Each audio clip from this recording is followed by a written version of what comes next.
তিন শ্রেণীর ব্যক্তির বিরুদ্ধে আল্লাহ বলেন আমি নিজেই কিয়ামতের দিন মামলা দায়ের করব। I will be against them in the day of judgment.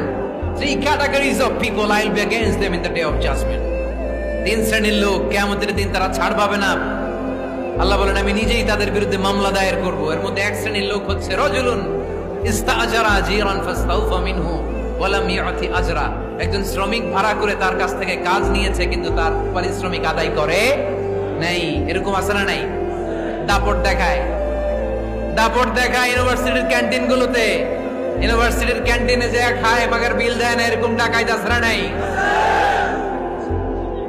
চায়ের দোকানে চা খায় আগে পরে দিমু বিল দেয় না, আসরা নাই? দোকানে যে পণ্য কিনে বিল দেয় না পরে দিমু, আসরা নাই?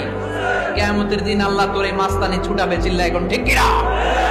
আনা খাসমুহুম, আমি নিজেই তাদের বিরুদ্ধে মামলা দায়ের করব। কথাটা কার? এজন্য বিশ্বনবী বললেন খবরদার, মেহনতি মানুষ, খেটে খাওয়া মানুষ, এদের দোয়া কবুল হয়ে যায়। আতুল আজিরা আজরাহু ক্বাবলা আন ইয়াজিফা আরাকুহু। খবরদার, বিশ্বনবী বললেন শ্রমিকের ঘাম শুকিয়ে যাওয়ার আগে তাদের পারিশ্রমিক মিটিয়ে দাও।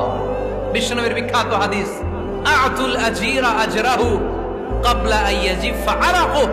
শ্রমিকের ঘাম মাটিতে লাগার আগে, শুকিয়ে যাওয়ার আগে তাদের পারিশ্রমিক মিটিয়ে দাও। কেননা তারা যদি বদদোয়া করে তোমার জীবনকে জাহান্নাম বানিয়ে দিবে কে?